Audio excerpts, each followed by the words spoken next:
Hi everybody, Sam Lewis here from the Shine and Bright Pageant channel, and today we've got another wonderful director to tell you all about her pageant. This is the lovely Kathryn Ozmaya. Am I saying that right, Kathryn? Well, we're nearly there, but it's one of those funny names that nobody quite gets. So it's actually pronounced Ozmaya, but Ozmaya will do, or just call me Kathryn. Well, I'll say it how it's spelled. I'm okay with that.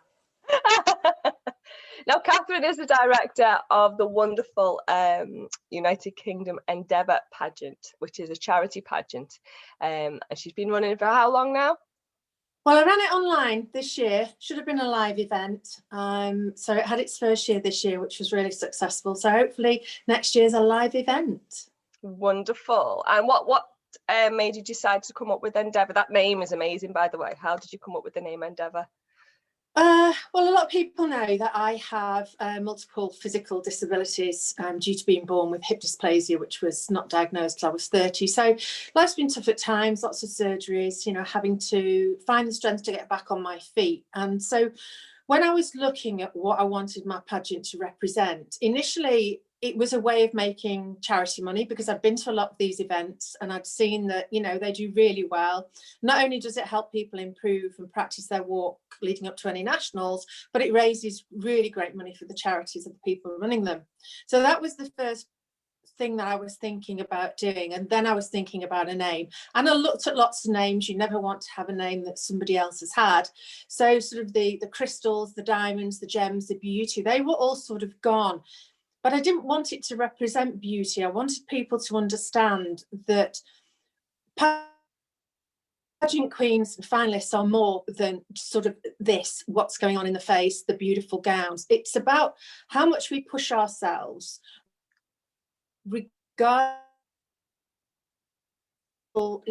difficulties, whether you are gay, straight, trans, your ethnicity, none of that matters. What matters is how much determination you have to want to be within the pageant world, and also how much you want to push yourself to be able to do the best for your charities and your communities, as well as helping me to raise money for my charities and help me within my community. So Endeavour felt like a word that would describe what we wanted to try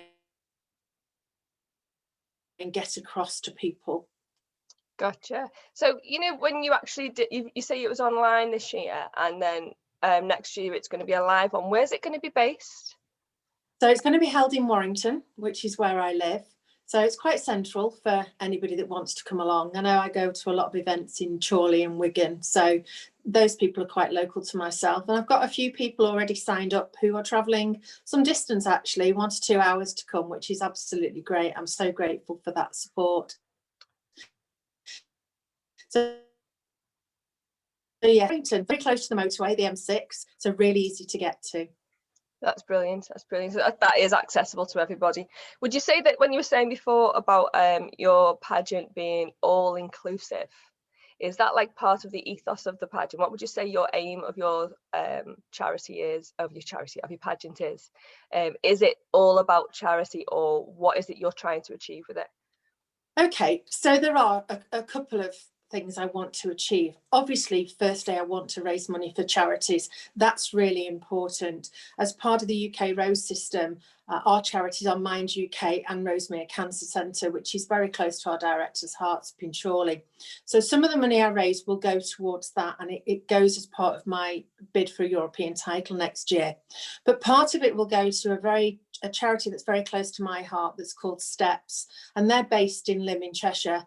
And they supported Jordan, my daughter, when she was born with the same condition. Hers was thankfully found at birth, but when they put these children into a plaster with their legs sticking out to the sides, you can't get them in a pram, you can't get them in a high chair, you car seat. And this charity supports people with these difficulties. So I wanted to give something back, because they're not very well known. I want to support them. So part of it is the charity money that will help these causes. But secondly, quite often people who don't know the world of pageants as well as a lot of us now know it, Your first thought when you look at pageant people is that they're all stunningly beautiful. They're, you know, it's a stereotypical thought, isn't it? They're size 8, blonde hair, blue eyes, gorgeous dresses. And I wanted people to understand that pageants are open to absolutely everybody. I don't care where you live, how much money you've got, what your sexuality is, what your ethnicity is, if you are able-bodied, disabled, have any kind of problems whatsoever. I want you to know that you can come to Endeavour and you will be accepted and treated exactly the same as everybody else. Because for me, being treated differently is something I've experienced going through life when I've had the issues I've had with my health. And you do get looked at slightly differently, but I just wanted everybody to know that they are included and welcome. Our age categories go from birth to as long as whatever age somebody wants to be.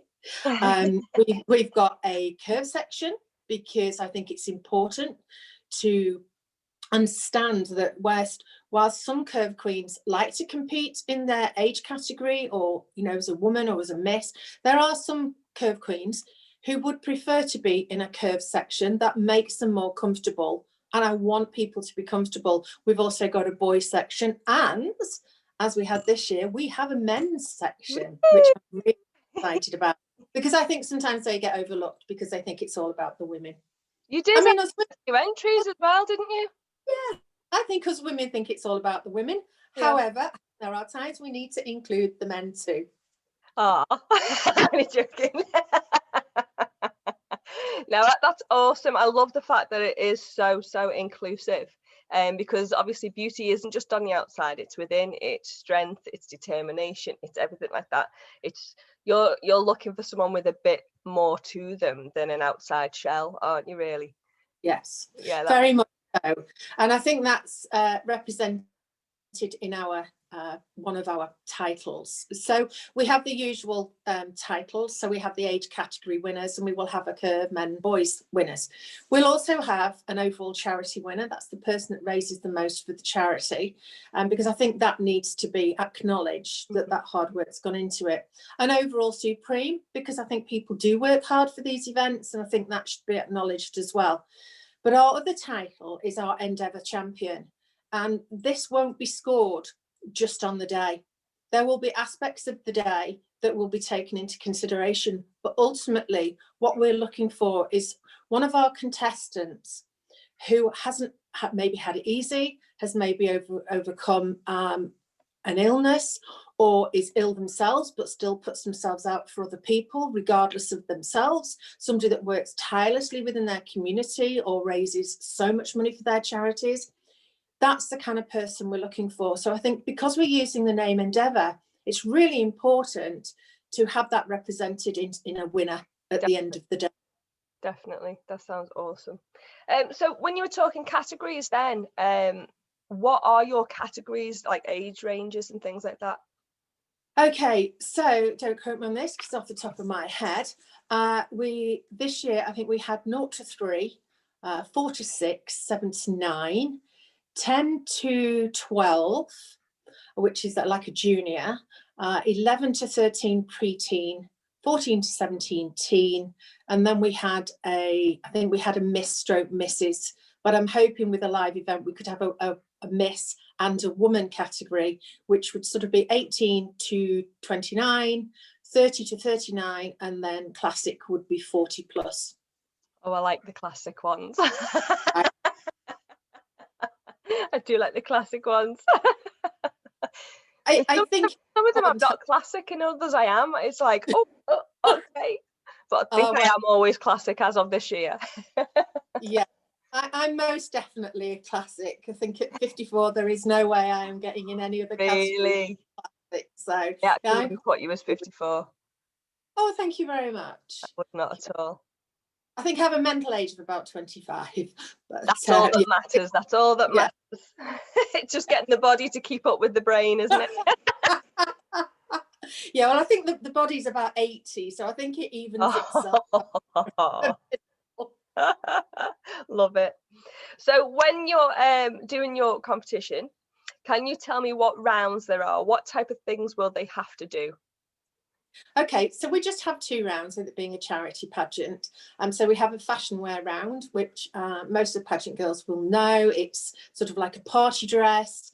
I would say it's a party dress plus a little bit extra. So a good high-low dress, or a short dress with a train on maybe, or one that sort of has a bit of a puffball effect to it with the layers of the lace and a little cape. I think that's what we all sort of associate with fashion wear. And then an evening wear round. So that's the elegant gowns can come out, the floor length gowns, and the beautiful hairdos and things like that. So yeah, the 2 rounds, evening wear and fashion wear. And what do the blokes wear? That's the question. Well, this is the question. Yes. So for the gentlemen, what we have said is, I think because I have to be realistic on sort of the changing areas and things like that, and it is predominantly going to be women, there will be a smaller area for the gents. What I have said is that we'll have 1 round for the gents, and that will be evening wear. So the suits, the Brilliant. tuxedo, that kind of thing can come out for the gentlemen. That's awesome.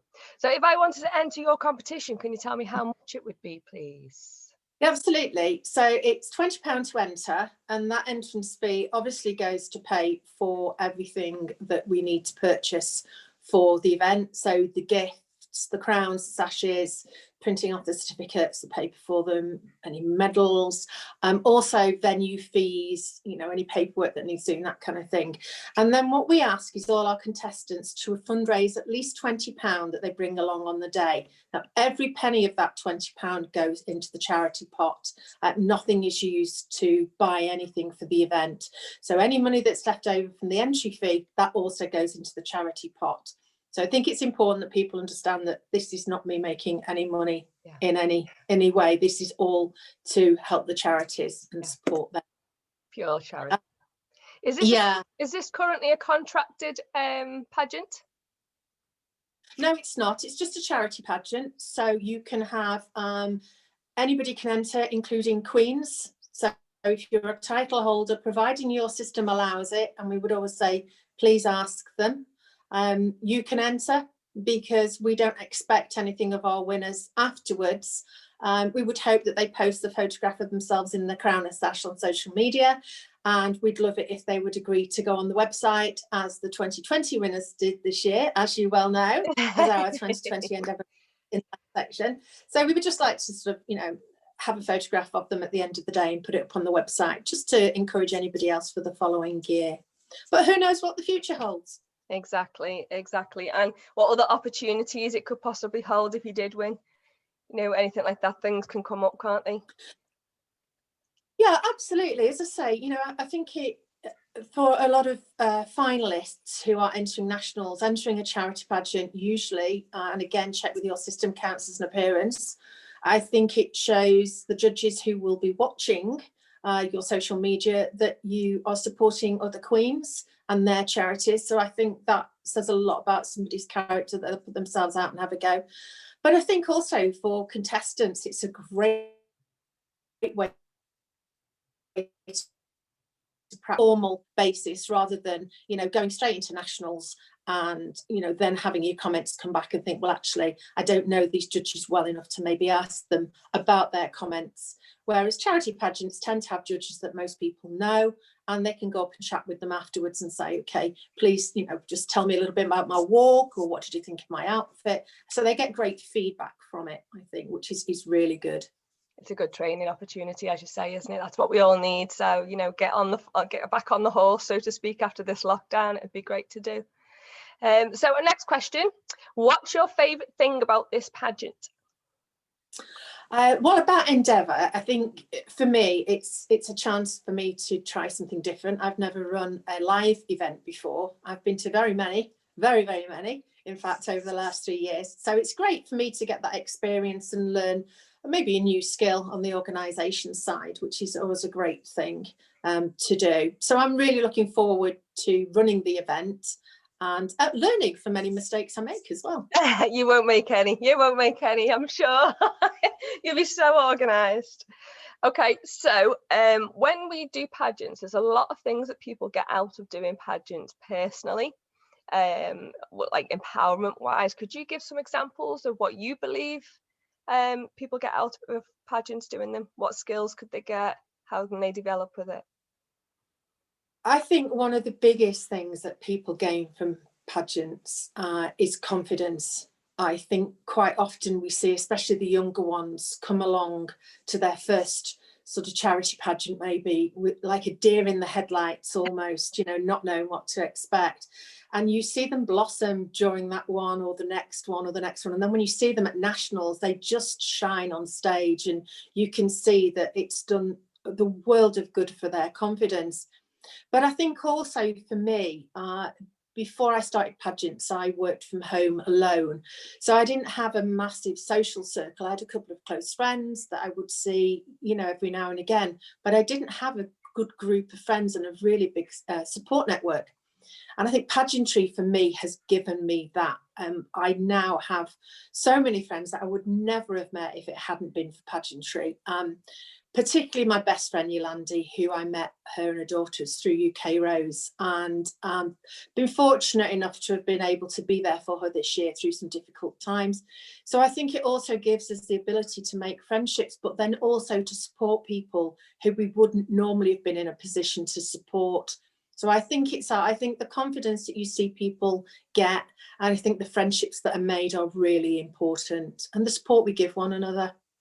Yeah, it is actually the opposite to the stereotypical view of what a pageant would be like, isn't it? And you don't know that till you get in there. Most people would think you go to a pageant and it's lots of girls looking down the nose at each other and like, you know, I'm going to win, you're not going to win. She thinks she's lovely. It's nothing like that, is it? It's so supportive. Everybody's in it with everybody. You know, you see girls helping each other get ready and things. I love it. I think it's so humbling to watch. Yeah, I think particularly I noticed with UK Rose when I first competed, you know, one of the things our directors, Pam and Lisa, said to us was, if you see the contestant in front of you with the bra strap showing, tuck it under. Yeah. Even if she's in your category, Yeah. tuck it under.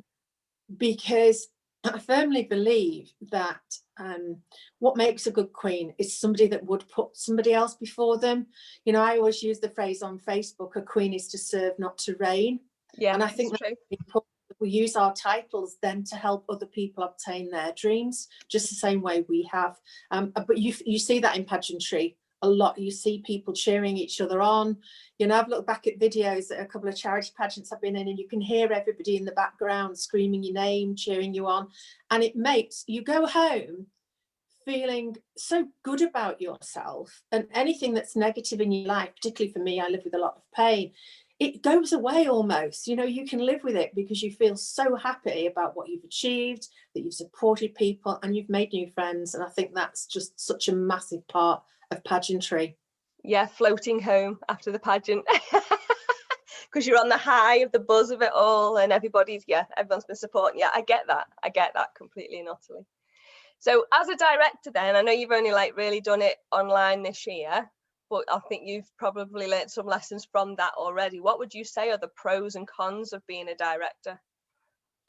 Well, I think the pros absolutely are seeing people have a great time, hopefully on the day at the live event, but, you know, seeing them in their sashes and crowns that they've been so pleased to win, and with their certificates, and, you know, they put them in the books, and that's great as a director to see people really happy with the way you've run the event and the results that are fair at the end of the day. I think also it gives the queens a chance to judge, which is really important once you've got your title. I think it's good to get that experience of judging.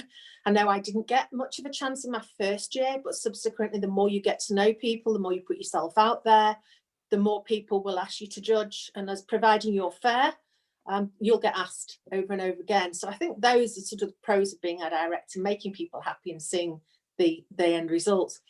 I think the cons are most definitely the organisation that goes into the blood, sweat and tears you pour into trying to find the right crowns, trying to get the right sashes, making sure you don't have anybody else's colour schemes or their crowns, making sure you've got gifts that you hope people will like on the day, all the paperwork that you have to do. I'm quite process driven.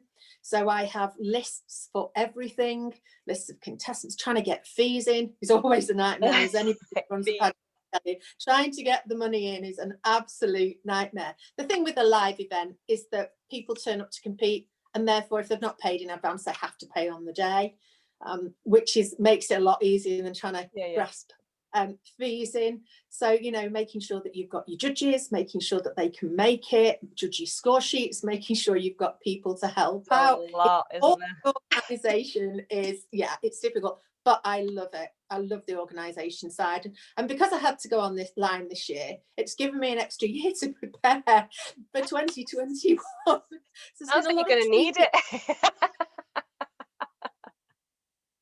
That's awesome. So have you got any advice to your competitors, or or just not even just your competitors, any competitors? What would your advice be when it comes to competing in pageants? I always say when I'm judging a competition and they do read a little bit of a bio about you first, they say who you are, what your title is, how long you've been in pageantry, that kind of thing. And I usually always like to tag a bit of advice on the end of that. And it's sort of advice I give myself before I get on stage. And I just say, you know, regardless of what you are wearing, how expensive your dress was or how expensive it wasn't, in effect, you know, forget that. Go on stage, show those judges who you are, let your personality shine. Remember to smile, remember to look at them, because obviously that's quite important. Usually you get scored on that. But ultimately, just be yourself and let everybody see who you are. Yeah, that's it. Because that's, you know, you're getting judged on being someone you're not, then it's not a proper judgment, is it really? It's you want people to see you shine, as you say. Yeah, see you shine. Absolutely. Ultimately, you know, in those few moments, you get on that stage and people cheer and you go home feeling incredible. And that's an awesome feeling. We all know that feeling when we come off stage. There's that buzz. And I think, you know, for people to be themselves, you can come off and say, well, I was true to myself at the end of the day. Yeah, definitely. And you wouldn't want to be saying shoulda, coulda this and all that, you know, because you were being somebody else. You wouldn't want to say that. You'd rather say that, well, I was me. I did my best, and, you know, as you say, true to yourself. That's really good. So when it comes to the actual pageant itself, how do people go about entering Endeavour? Okay, so I have a few ways in which you can enter. You can contact me. Not difficult to find on Facebook or Messenger, but also on the United Kingdom Endeavour website that we have, and there is a link on the group page on Facebook and on the event.